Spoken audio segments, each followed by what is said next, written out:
দ্বীপ, সেখানে আবার রেশনের আটা পাচার হয়ে যাচ্ছে এমনটাই অভিযোগ উঠে আসছে। একজনকে গ্রেপ্তারও করা হয়েছে এই ঘটনায়। রেশনের আটা কারাই বা পাচার করে দিচ্ছিল, কেনই বা পাচার হয়ে যাচ্ছিল, এটাই তো সব থেকে বড় প্রশ্ন। বিশ্বজিৎ রয়েছেন আমাদের প্রতিনিধি। বিশ্বজিৎ, কেনই রেশনের আটা পাচার হচ্ছিল, কি অভিযোগ?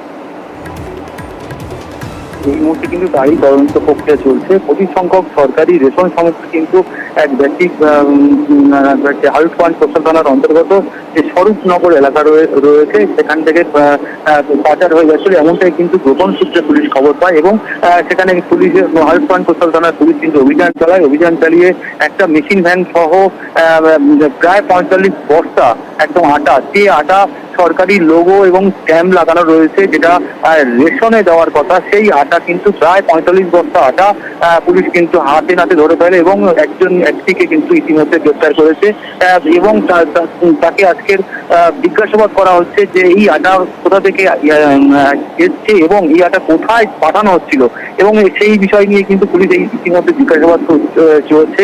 ধৃতকে কিন্তু আজকে কাকদ্বীপ মহকুমা আদালতে তোলা হবে।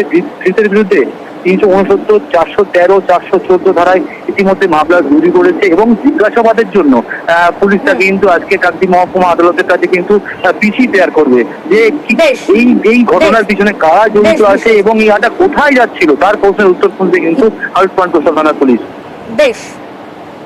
হালুটপান কোস্টাল থানা গোপন সূত্রে খবর পায় যে সরকারি আটা পাচার হচ্ছে। সেই অভিযোগ খবর পেয়ে পুলিশ যায়, রেড করে এবং হাতে নাতে মধুসূদন দাস নামে একজনকে গ্রেপ্তার করে ফেলে এবং তার কাছ থেকে 45 বস্তা সরকারি আটা, রেশনের আটা উদ্ধার করে এবং তাকে থানায় নিয়ে আসে এবং জিজ্ঞাসাবাদ করে জানতে পারে যে এই আটাগুলো রেশন ডিলারের কাছ থেকে চোরাইভাবে কিনে এগুলো পাচার করার জন্য সে করেছে।